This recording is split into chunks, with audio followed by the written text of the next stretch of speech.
Thank you very much, everybody. What a great song that is, but we'll cut it a little short because we have some business to discuss.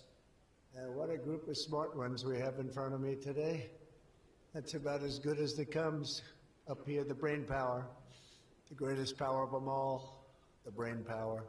Well, I'm thrilled to be here with so many tech leaders and luminaries as we take historic action to reassert the future which belongs to America, always has belonged to America. We just lost sight of it on occasion. And I just want to start by stating that we've just concluded our big trade deal with Japan and numerous other countries in addition, as you know. But on the Japan deal, because it was literally just signed, was just signed, it gives us a sort of signing bonus. So I'll bring it into sports talk, a signing bonus. Like you have signing bonuses too, I understand. Getting a lot of money, 100 million, that's not bad. But that's not as good as the signing bonus we got. We got a $550 billion signing bonus for the country. And we had the tariff at 25%. As you know, we had a tariff at 25%. And these are great people that we negotiated with, but we agreed to reduce it to 15 based on the fact that Japan has agreed for the first time ever to open up its country to trade so that all of our American businesses and business geniuses, including many in this room, can go out and do business openly and freely in Japan, a very rich and prosperous and profitable and wonderful country, frankly. And we will pay a zero tariff as we do business in Japan. So we're paying zero, they're paying 15. We're getting $550 billion. And to be exact, it's 90% of that, but we control the whole lot of it. And it's really been great. And they're very happy, and their stock market went up, and our stock market went up, and that's supposed to be the way it is. Ours went way up, and theirs went up. And we've made numerous other deals like that. But the opening up of a country is very important to us. We have numerous countries that have opened their doors, just made some incredible transactions, but we're going to have a very, very simple tariff for some of the countries. There's so many countries you can't negotiate deals with everyone, so we'll have a straight, simple tariff of anywhere between 15 and 50%. A couple we have 15 because we haven't been getting along with those countries too well, so we just say, let's pay 50, and that's the way it is. But remember, we get countries that were closed, always closed. Everyone in this room would never remember any of them to be open. We've offered such a deal to the European Union where we're in serious negotiations, and if they agree to open up the union to American businesses, then we will let them pay a lower tariff. So the tariff is very important, but the opening of a country, I think, can be more important if our businesses do the job that they're supposed to be doing. Such openings are worthy of many points in tariffs, and they're a good thing, not only for, as an example, Japan or Europe, but certainly a great thing for America because it allows our businesses to go out and fairly compete and do really well if they compete properly, like the people that I know. Everyone in this room practically I know has competed very successfully. I haven't seen any, and I know the losers just like I know the winners. I tell you, I don't see any of the losers here. But now if some of the countries that pay 25% or more on autos complain, remember that Japan was willing to pay upfront the $550 billion for that privilege of negotiating with the United States of America. We also made a deal yesterday with the Philippines and Indonesia, which in both cases will be opening up their country. And we're in the process of completing our deal with China. And as you know, the UK, we made a deal. It's a very good deal for everybody. Everybody's happy. It's always nice when everybody can be happy.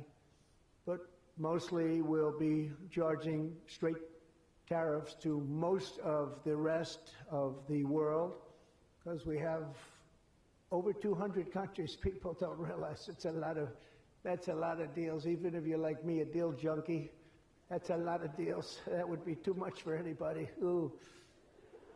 How did we do with this country that I never heard of?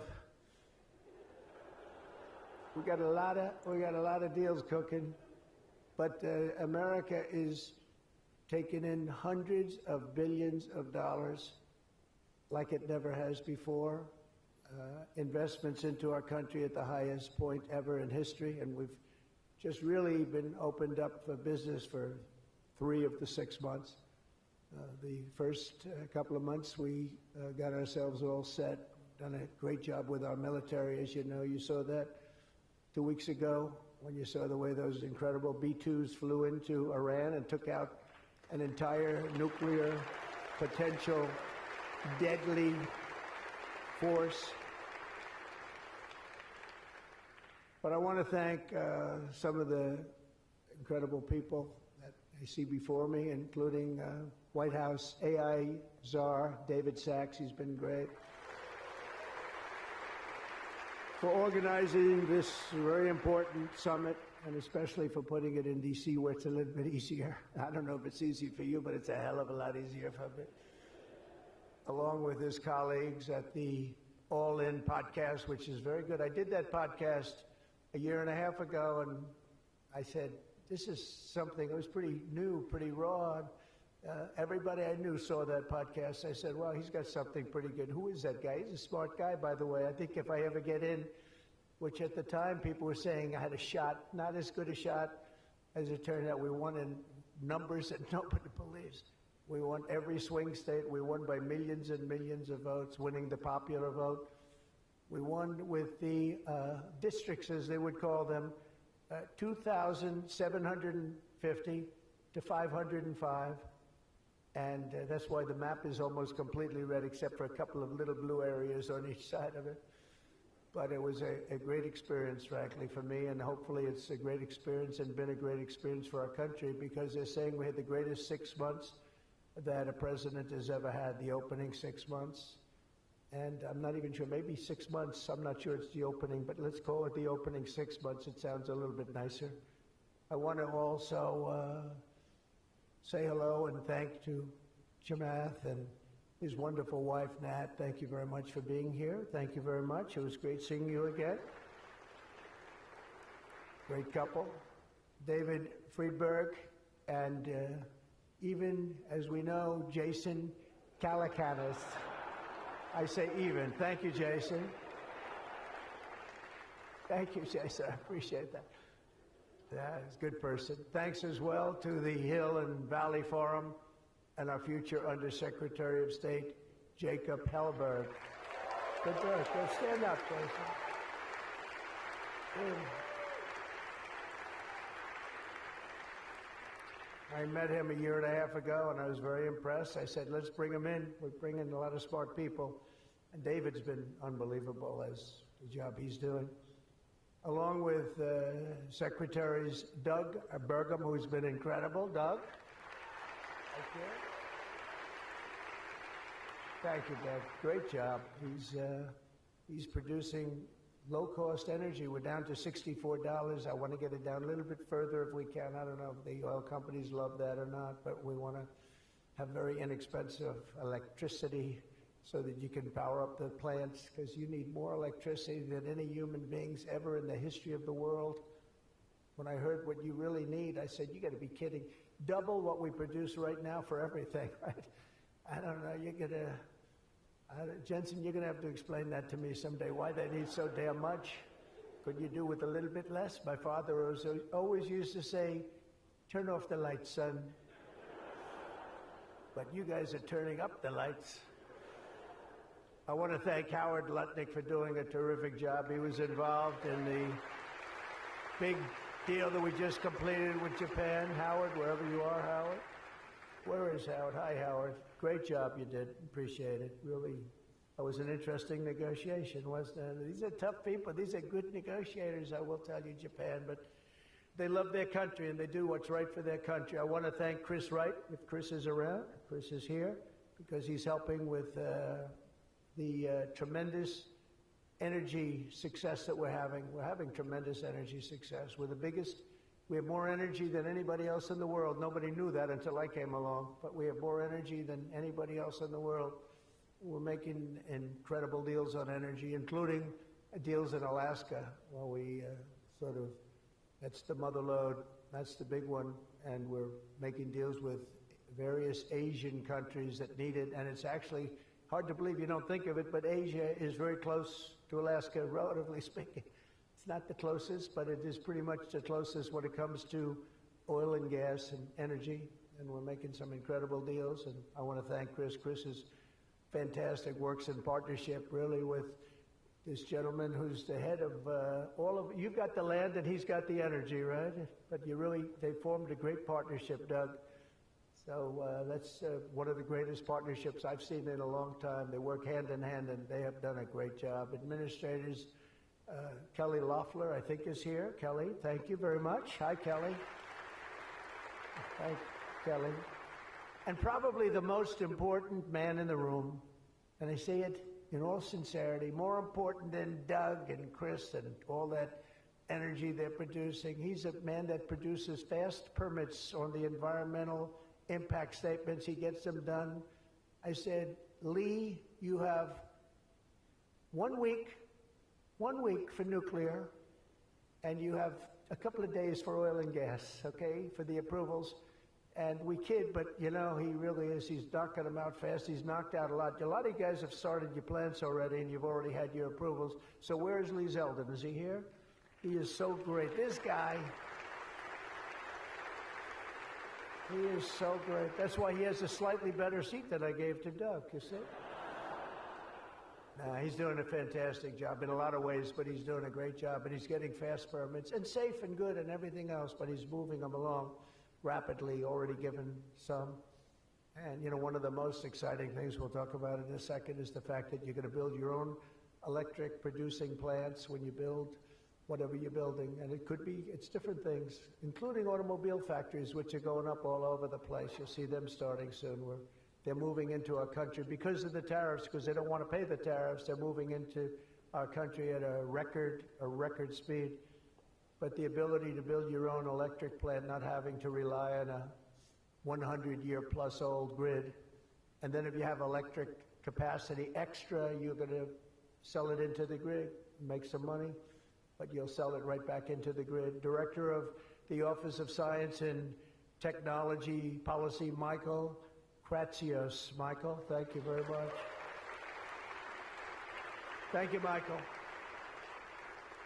As well, oh, it's supposed to be taking a vote right now, a big vote. Senator Ted Cruz. Is Senator Cruz here? Oh, look at my senator. Why aren't you voting?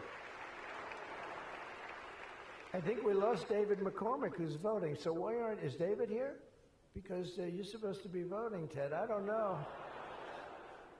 I'll tell you what, this man works hard. Ted works hard, and he works good. And a very special thanks to some of the top industry leaders here, including somebody that's amazing. I said, look, we'll break this guy up. This is before I learned the facts of life. I said, we'll break him up. They said, no, sir, it's very hard. I said, why? I said, what percentages of the market does he have? Sir, he has 100%. I said, who the hell is he? What's his name? His name is Jensen Huang, NVIDIA. I said, what the hell is NVIDIA? I've never heard of it before. He said, you don't want to know about it, sir. I figured we could go in and we could sort of break them up a little bit, get them a little competition. And I found out it's not easy in that business. I said, supposing we put the greatest minds together and they work hand in hand for a couple of years. He said, no, it would take at least 10 years to catch him if he ran NVIDIA totally incompetently from now on. So I said, all right, let's go on to the next one. And then I got to know Jensen, and now I see why. Jensen, will you stand up? What a job. What a job you've done. Man. Great.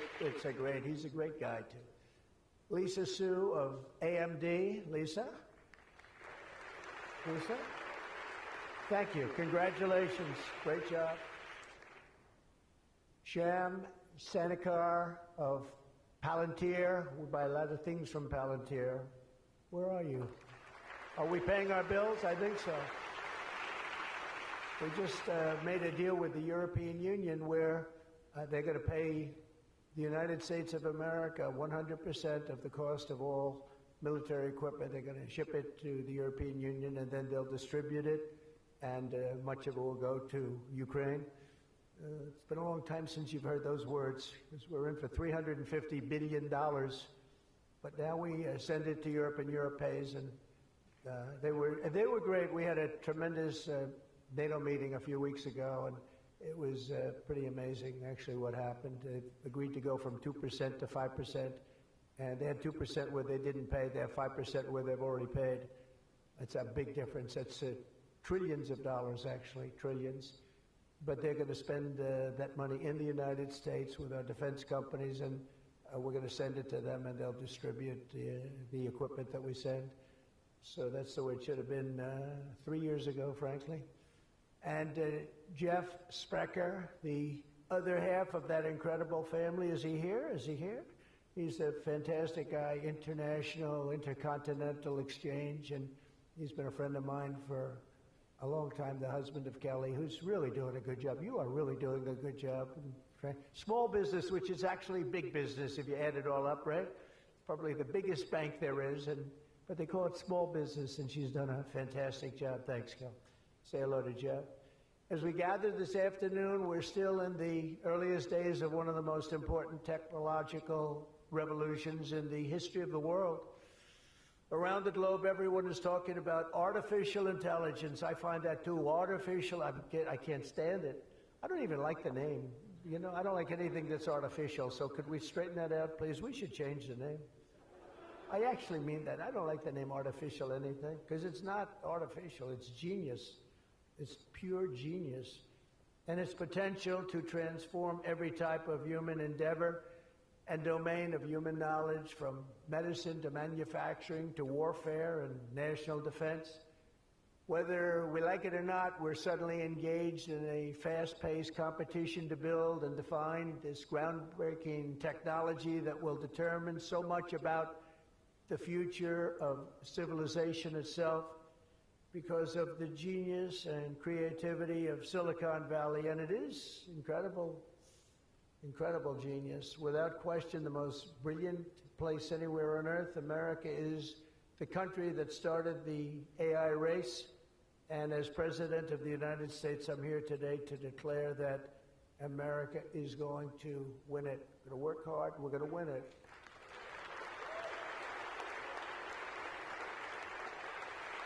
Because we will not allow any foreign nation to beat us. Our children will not live on a planet controlled by the algorithms, the adversaries advancing values and interests contrary to our own. We don't want to have contrary interests. We want to get along, and we'll get along with other countries. We're having a great relationship, as I told you, with those countries that we mentioned, with Japan and Indonesia and so many others. The European Union, we're getting along very well with China. A lot of respect for President Xi. We have a great relationship, and we'll see how it all works out. But we're getting along with countries it's really been pretty amazing, I will say that, and it's a good thing. It's a good thing, not a bad thing. So from this day forward, it'll be a policy of the United States to do whatever it takes to lead the world in artificial intelligence. Such an important thing happening. This is really something that nobody expected. It just popped out of the air, and here we are. But we will defend our nation, our values, our future, and our freedom, and it will be really great. But what we really need to be successful is a very simple phrase called common sense, and that begins with a common sense application of artificial and intellectual property rules. It's so important. You can't be expected to have a successful AI program when every single article, book, or anything else that you've read or studied, you're supposed to pay for. Gee, I read a book, I'm supposed to pay somebody. And you know, we appreciate that, but you just can't do it because it's not doable. And if you're going to try and do that, you're not going to have a successful program. I think most of the people in the room know what I mean. When a person reads a book or an article, you've gained great knowledge. That does not mean that you're violating copyright laws or have to make deals with every content provider. And that's a big thing that you're working on right now, I know, but you just can't do it. China's not doing it, and if you're going to be beating China, and right now we're leading China very substantially in AI, very, very substantially, and nobody's seen the amount of work that's going to be bursting upon the scene, but you have to be able to play by the same set of rules. So when you have something, when you read something, and when it goes into this vast intelligence machine, we'll call it, you cannot expect to every single time say, oh, let's pay this one that much, let's pay this one. It just doesn't work that way. Of course, you can't copy or plagiarize an article, but if you read an article and learn from it, we have to allow AI to use that pool of knowledge without going through the complexity of contract negotiations, of which there would be thousands for every time we use AI.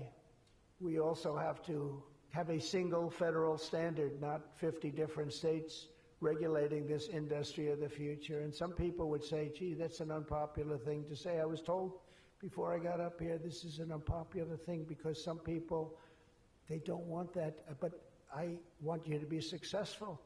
And you can't have one state holding you up. You can't have 3 or 4 states holding you up. You can't have a state with standards that are so high that it's going to hold you up. You have to have a federal rule and regulation. Hopefully you'll have the right guy in this position that's going to supplant the states. If you are operating under 50 different sets of state laws, the most restrictive state of all will be the one that rules. So you could have a state run by a crazy governor, a governor that hates you, a governor that's not smart, or maybe a governor that's very smart, but decides that he doesn't like the industry and he can put you out of business because you're going to have to go to that lowest common denominator. We need one common sense federal standard that supersedes all states, supersedes everybody, so you don't end up in litigation with 43 states at one time. You got to go litigation free. It's the only way. And we also have to watch Europe, Asia, and all foreign countries so that they don't make rules and regulations that likewise make it impossible for you to do business, and where you'd have to make everything in AI cater to them, because again, you'd have to cater to the toughest country or to the toughest state. You can't do that because it would ruin it. I just terminated all of the, as an example, California car emissions rules, which were a disaster. It cost them just billions of dollars as an industry, but thousands of dollars per car. The emission rule standard, because they were making the production of an automobile almost impossible and at a tremendously higher cost, much more expensive than it should cost, for very little gain, for actually, in my opinion, negative gain. The automobile was worse.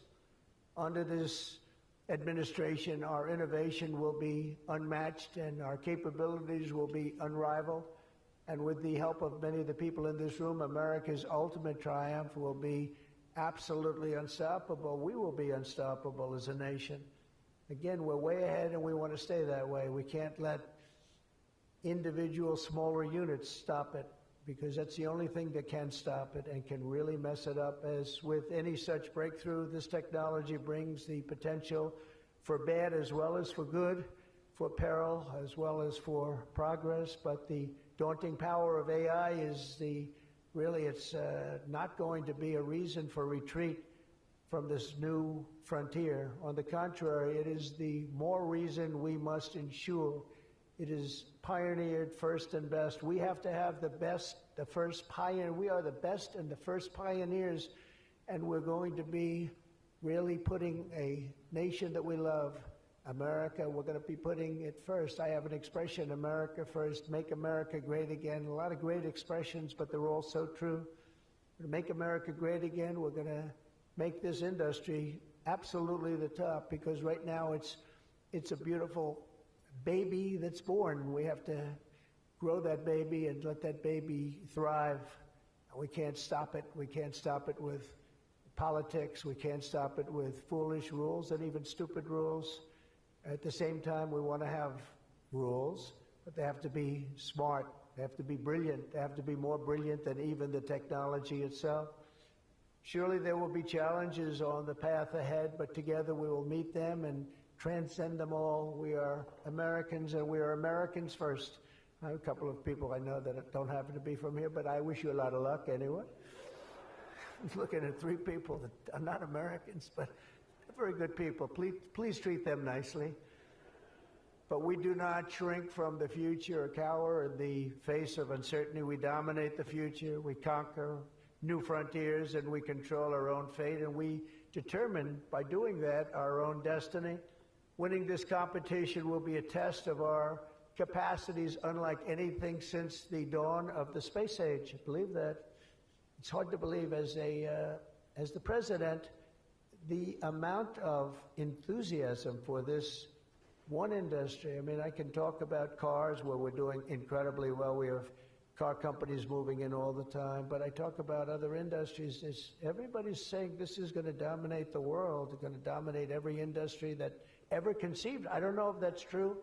I don't know if it's true, but I can tell you that a lot of very brilliant people think it is true. It'll dominate everything. It will challenge us to marshal all of our strength and flex the muscles of American ingenuity and resolve like probably never before. It will require us to blast through obsolete systems, cut through thickets of regulation. We've got to get rid of some of the regulation, but we want good regulation and rebuild the industrial bedrock of our country. And perhaps most importantly, winning the AI race will demand a new spirit of patriotism and national loyalty in Silicon Valley and long beyond Silicon Valley.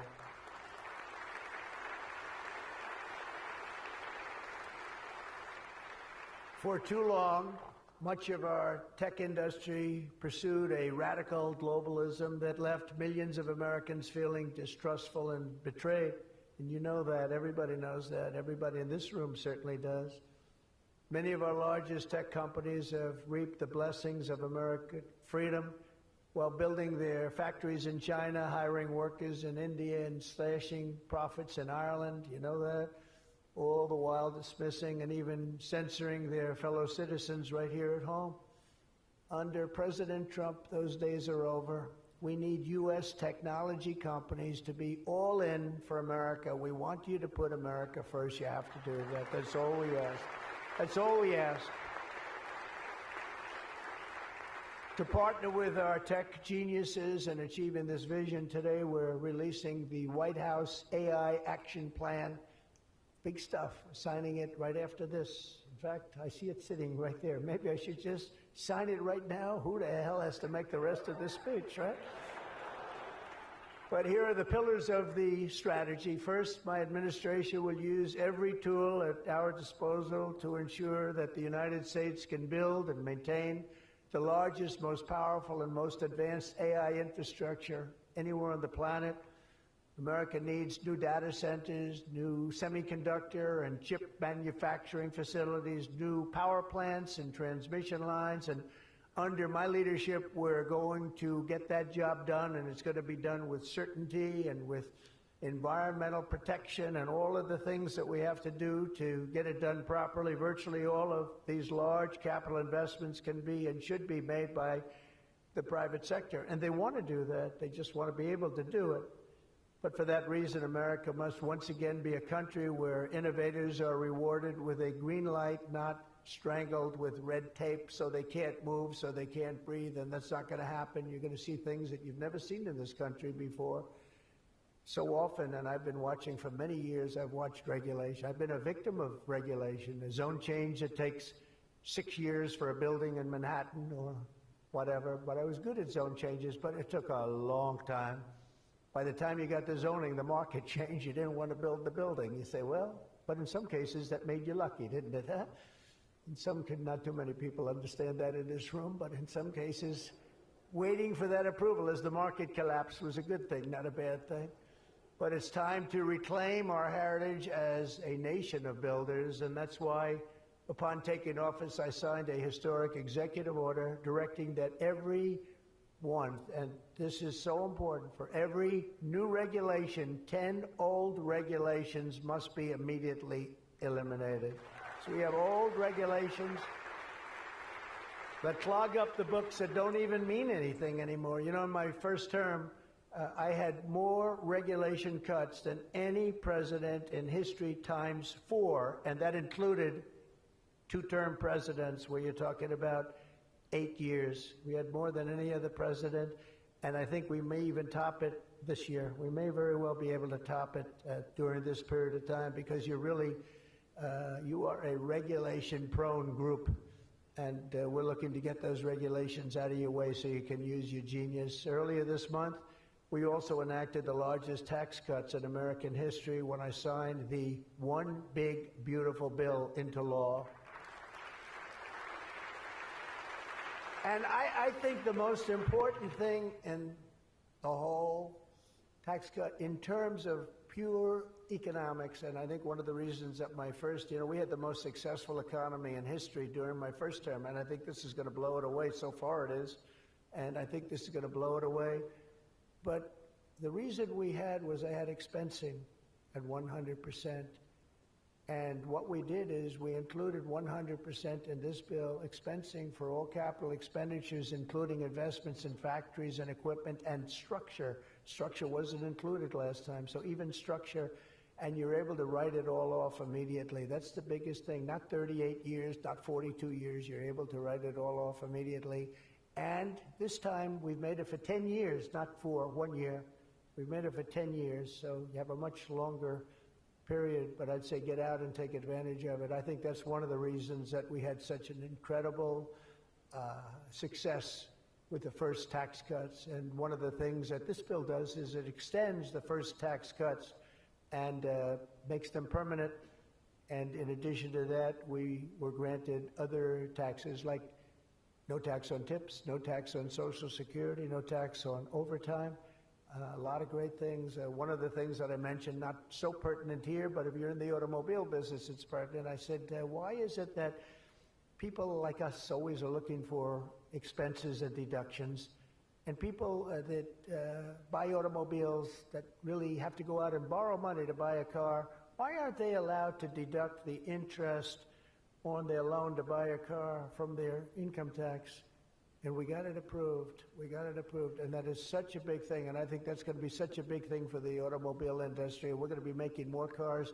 Within a few years, we're going to be making more cars than we made in the very beginning, in the super prime. You know, we lost almost 50% of our automobile business to Mexico, Canada, and various other places, as you know, in Europe and in Asia. And now we're getting it back. We're getting it back in record numbers, and I think we're going to be topping any amount. In a few years, we'll be making more automobiles than we've ever made in the history of our country, including what I call prime time. My administration is also pursuing a future of all-out American energy dominance, and on day one, I terminated the Green New Scam. You know what that was? You were all victims to it. Perhaps the second or third greatest scam in the history of our country. I would say the first was Russia, Russia, Russia, and we had a couple of others too. But the Green New Scam was one of the greatest. It's so ridiculous what they've made you do. The carbon footprint. They talked about the carbon footprint, and then Obama hops onto a 747 Air Force One and flies to Hawaii to play a round of golf and comes back. What about the carbon footprint? No, we didn't like that. And what Biden has done is absolutely terrible. He made it impossible, almost impossible for people to do business, not even talking about the border, where millions and millions of people flowed into our country, many from prisons, from jails, from gangs, from mental institutions all over the world. No, we're not doing that. We have to get them out. We've got 11,888 murderers, many of them committed more than one murder. Many of them, more than 50%, committed more murders. We're getting them out of our country, or in some cases they're so bad, we're not getting them out. We're having to lock them up because we don't want them ever to come back, no matter how good we're doing. You know, last month, you probably read, we had 0 people enter our country illegally. And over the last number of years, you'd have hundreds of thousands, literally hundreds of thousands of people a week pour into our country, totally unvetted and unchecked. And what the hell were they thinking? What they've done to our country is so sad, and we can never forget it. But we're unleashing all forms of energy, including natural gas, oil, and clean, beautiful coal. I instructed my people, in the form of Chris and Doug in particular, you are not allowed to say the word coal without saying clean, beautiful in front of it. You can only say clean, beautiful coal. It's a little embarrassing because we had somebody making a speech the other day, right? And he mentioned the word coal about 30 times because that was the subject. And he kept going clean, beautiful. I wanted to say, okay, just take it easy. You could just, got a little bit crazy, right, Doug? But it's, you know, China's using it. They're building now 57 big power plants, all fueled by coal. And we have to compete, we have to win, and we're going to have clean, beautiful coal. But we have more coal than any. We have more anything in terms of energy than anybody. Oil and gas, we also have more coal. In May, I also signed an executive order to rapidly begin construction of safe, reliable nuclear reactors. That's a big thing now. And many of you are going to be using nuclear. You know, I had problems with nuclear. I saw some of the things, but what they've done with nuclear is like what you've done with AI and other things. It's incredible, actually. It's long-term, it's inexpensive, it's safe. What they've done is really amazing. So we opened up the industry, very strict rules, but we opened up the industry, and some of you are going to choose nuclear over oil and gas or whatever it might be. Under the last year of Biden, China added 11 times as much power generation capacity as did the United States. Can you imagine that 11 times? Under the Trump administration, we will be saying those very famous campaign words, drill, baby, drill, and build, baby, build. And we will be adding at least as much electric capacity as China. We think we're going to catch them and maybe even have something a little bit extra. They're going very rapidly, but so are we. And we'll be doing at least as much, and every company will be given the right to build their own power plant. So when you build, you can build your power plant with it. And you are essentially going to become your own utility. It's a utility to yourselves.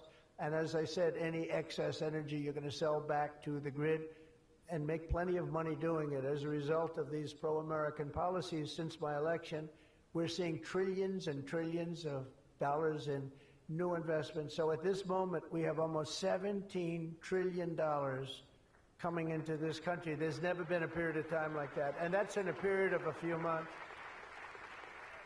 In a few months, Meta, Amazon, Google, Microsoft are all investing $320 billion or more in data centers and AI infrastructure this year. Those companies are really, they're really going at it, and they're very smart people, very good people. I got to know a lot of them. You know, I didn't like them so much the first term when I was running.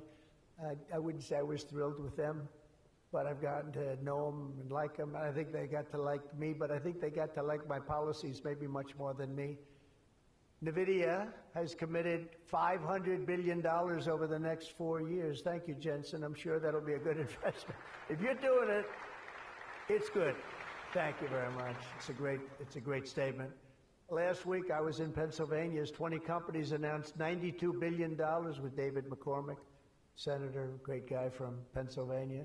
$92 billion in energy and data center projects, including what will soon be the largest natural gas power plant anywhere in North America. They're going to town. It's already under construction, the largest in North America by far.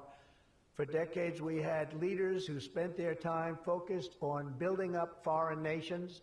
Under the Trump administration, we are going to have leaders who are going to build up our nation.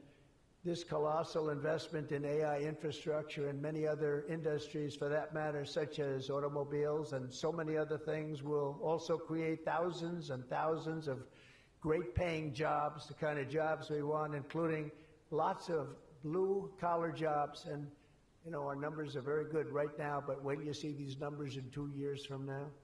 It will mean higher wages and more opportunity for millions of energy workers, HVAC technicians, engineers, electricians, and the hardworking citizens who make our country run. These are great people that make our country actually run. To ensure America maintains the world-class infrastructure we need to win today, I will sign a sweeping executive order to fast-track federal permitting, streamline reviews, and do everything possible to expedite construction of all major AI infrastructure projects. And this will be done. You will get so good a service in so many ways, not only from Lee with the environment, but you need many other types of permits, and you're going to go so fast. You're going to say, well, wait a minute, this is too fast. I didn't expect to go this quickly. This is a problem. I may cause a problem in opposite, but including factories, data centers, and power plants of all kinds, the United States will have total industrial and technological supremacy. The second pillar of our action plan for AI dominance is to get the entire world running on the backbone of American technology, and I think that's very much happening right now, and I think it's going to happen. The last administration was obsessed with imposing restrictions on AI, including extreme restrictions on its exports. As you know, they made it very difficult to export. This alienated American partners and drove even our friends into the arms of China and other countries. That's why upon taking office, I repealed the so-called Biden diffusion rule. Can you imagine that? That crippled American AI exports, the Biden diffusion rule. I wonder who came up with that name, because he has no idea what it is. He had no idea what it was. He came up with a rule. I wonder who drew that one. I wonder, was that signed by the Autopen, I think, because they went to him and said, we're going to do a diffusion rule. Mr. President, what? What? It's okay, the Autopen will take care of it. It's one of the greatest scandals in the history of our country, let me tell you. Under my administration, we will maintain necessary protections for our national security, but we will never forget that the greatest threat of all is to forfeit the race and force our partners into rival technology. We're not going to do that. We're not going to do that. Okay? Not going to let that happen. That could be the end. When I traveled to the Middle East in May, every leader I met was thrilled to do business with American tech firms and with America, and they were all thrilled to meet me, believe it or not. It's hard to believe, isn't it? But they were. By the way, the most powerful woman in the world is here today. Susie Wiles, stand up, please. Susie Wiles, Chief of Staff. She can take out a country with a mere phone call. No, they just voted her the most powerful woman anywhere in the world. She might be the most powerful person in the world, I think. But she's done a fantastic, hasn't she done a good job, though, huh? Good. But we're going to come home with trillions and trillions of dollars in deals, and that's the way it is. But the King of Saudi Arabia, I met three great leaders. I went to three countries predominantly. King of Saudi Arabia said, and I can say that Qatar and UAE, the leaders, brilliant guys, great people, they said the same thing. They said, you know what, that 1 year ago, your country was dead. It was a dead country. They were looking at China, they were looking at other places, but you had a dead country. And today, Mr. President, you have the hottest country anywhere in the world. They said that, and they meant it so strongly. And when I went to NATO 2 weeks ago, where we made the deal where they pay 5% instead of 2%, they said the same exact thing. They said, boy, I tell you what a difference it is. It's a year ago, you people were dead. We didn't think you were going to make it as a country. Today, you're the hottest country in the world. They all said it. All those leaders said it, 30 of them.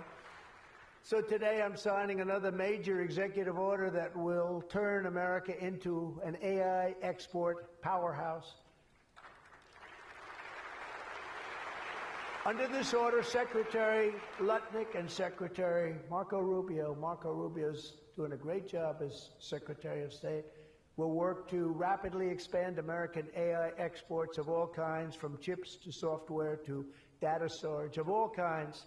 And that's very important. That's going to give you the freedom to do what you want to do. And third, once and for all, we are getting rid of woke. Is that okay? Because I know you had to hire all woke people. I heard you had to hire all woke people under some of these things. How about the chips, where they give you the chip nonsense, where they give you billions of dollars if you only build a chip company? These people have plenty of money. They don't need the money. They need the permits. They need the rights to do it. They don't want to pay tariffs, so they come and they build here. That's why they're coming here. They like, number one, they like me, but they like not having to pay tariffs even more. And they're coming. But Biden gave billions of dollars to companies that have nothing but cash. And they don't say where to build. It's just give them money. But here's the problem. They have to hire lots of woke people. And they say woke isn't for this particular industry. We've noticed that. They're not for a lot of industries, if you want to know the truth. So the guidelines were impossible. They're going to give you money, but you got to hire this and this and this and that. And I don't want to get into it too much because I don't want any controversy today. But you have to hire a lot of people that were not into this particular world that you're in. And so therefore, all the money they gave didn't mean a damn thing. One of Biden's worst executive orders established toxic diversity, equity, and inclusion ideology as a guiding principle of American AI development. So you immediately knew that was the end of your development. But the American people do not want woke Marxist lunacy in the AI models, and neither do other countries. They don't want it. They don't want anything to do with it. That's why on day one, I very proudly terminated Joe Biden's order on woke AI effective immediately. You don't have any of those crazy rules. Crazy rules. And in just a moment, I will be signing an order banning the federal government from procuring AI technology that has been infused with partisan bias or ideological agendas such as critical race theory, which is ridiculous. And from now on, the U.S. government will deal only with AI that pursues truth, fairness, and strict impartiality. We're not going to go through the craziness that we've gone through for the last 4 years. And then we skip 4, and then you go back, and it started then. But it hung around a little while. Now it's not hanging around at all. Now it's actually very uncool, as somebody told me the other day. It's so uncool to be woke. I encourage all American companies to join us in rejecting poisonous Marxism in our technology. It'll be very interesting to see what's happening in New York, because they're actually thinking about electing a communist in New York. They like to call him a socialist. He's not a socialist. He's a communist. But don't worry, you're going to be okay. He still has to get his money from the White House, and that's not going to happen until he shapes up. But as an example, we are not going to allow men to play in women's sports. That's an example. That's one. And they say that's an 80-20 number. They say 80% would be against it. No, it's not 80-20. It's about 97-3. And I don't know who the 3 are. I've never seen anybody. I've never had a person. I've seen everybody. I'm a very open person. They come up to me and they talk to me. I've never had anybody come up. Sir, you have to let men play in women's sports. I've never had it. I deal with hundreds of thousands of people. Every time I talk to somebody, nobody's ever, they talk about AI, they talk about everything, but they've never said, you got to allow, this is ridiculous. Men should be allowed to play in women's sports. It's sort of crazy, isn't it, huh? You have to see, did you see the race? It was a race, a long-distance marathon, one of those all-day deals, and we had one of the great female runners, and we had one of the great male runners, and at the end of the day, he won the race by 5 hours and 14 seconds. They waited around for the really good athlete female. It's very demeaning to women, I want to tell you that, but they waited, her parents were waiting for hours. Somebody said, why don't you go back to the hotel and sleep for a few hours and come back and meet your daughter? This is what they do. You got to see the weightlifting records, though. They're the best of all. A woman lifted 212 pounds. It was a world record. It held for 18 years. And now a man who transitioned came up and looked at the bar. How much is it? 212 pounds. Oh, let me try it. Bing, bong. I think he broke the record by 109 pounds. It's going to be a long time. It's going to be a long time before a woman catches that. And these are great athletes and great people, and it's demeaning. And who the hell wants this? We're off of that whole standard, because I just tell you those as examples. We're off of it. The reason the last administration was so eager to regulate and restrict AI was so they could limit this technology to just a few large companies, allowing them to centralize it, censor it, control it, weaponize it, and they would weaponize it. A very dishonest group of people. You probably saw that because we caught them in the act. We really caught them. We had it before, but now we really have them. We have it where it counts. But this is the exact opposite of my approach. The unique strength of the American tech industry has always come from its startups and small tech. It comes through small. Jensen was small. Were you ever small? I think so. When you started in your bedroom, I think you were small, right? He started as very small, and now he's really become very amazing. If you regulate them too much, you kill the source of American genius and technological power. I believe that. Joe Biden had a plan to lose the AI race. I think he wanted to lose it because his plan would never have worked. It would have never been successful. You would have spent a lot of money and you wouldn't have been able to win. They didn't allow you to win, but we have a plan which only admires and respects the winners. Every citizen should take incredible pride in the inspiring feats of American innovators who are pushing the bounds of human knowledge and achievement. The people of OpenAI, Google, Meta, and countless startups are proving once again that America is impossible. You are just impossible to beat. You're not going to be beaten. We're not going to let that happen. When you do your best, when you work your hardest, and when you're allowed to be free of horrible, foolish regulation. And you're going to have regulation, but it's going to be sensible, smart regulation. There's nobody who's going to beat you.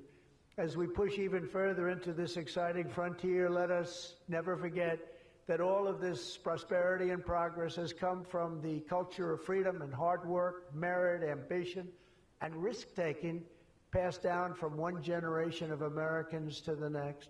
Silicon Valley rose to wealth, fame, and glory by exemplifying these values, and it will win this race not by rejecting them, but by embracing them like they have never been embraced before. We must put America first. This is a nation that invented the light bulb, the telegraph, the television, the telephone, the computer chip, the smartphone, the GPS, the integrated circuit, and even the internet. Basically, we invented everything. What is left? We invented everything. And now it's AI. We invented everything. Does anyone have anything else to say? And now we're going to take it to a new level. But Americans were the first to fly a plane, first to harness the atom, and first to plant our flag on the moon. We mastered the industrial age. We created the digital age. And now we are leading the world into the golden age, indeed, the golden age of America. With your help, that golden age will be built by American workers.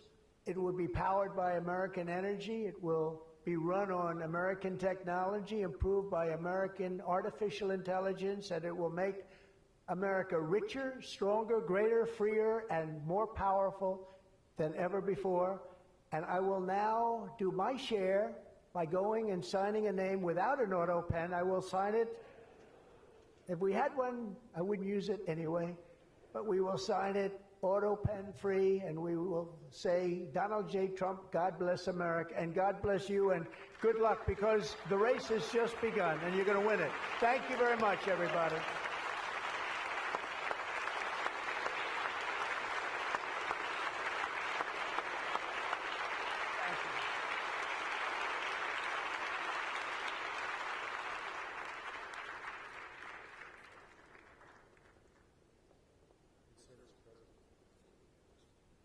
Mr. President, the first executive order that we've prepared for your signature today relates to federal permitting for data center infrastructure. As you mentioned during your speech, this is a crucial issue affecting the entire AI industry.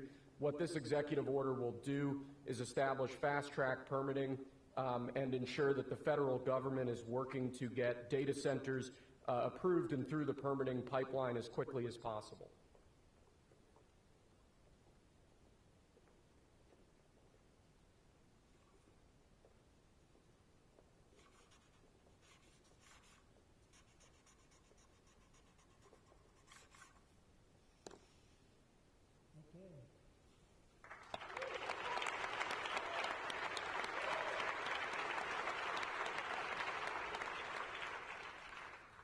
As you said before, sir, it's absolutely essential that American AI models and the American AI industry dominates the future of this industry around the world. What this next executive order will do is promote, through various instrumentalities of the federal government, the export abroad of American AI models to ensure American AI dominance in the future.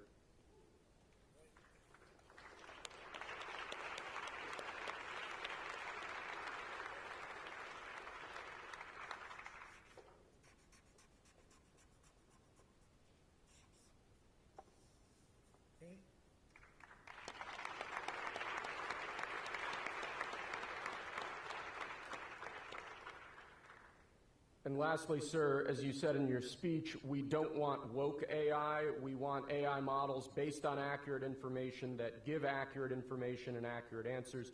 This executive order will ensure that when the federal government procures or promotes different AI models, that those AI models are ideologically neutral, that they don't embrace wokeism and critical race theory and all of these terrible theories that have done so much damage to our country.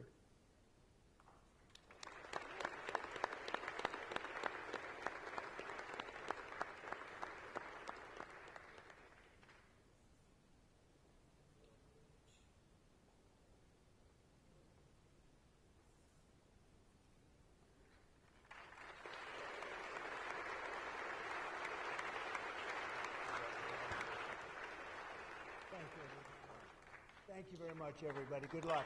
Good luck. Thank you.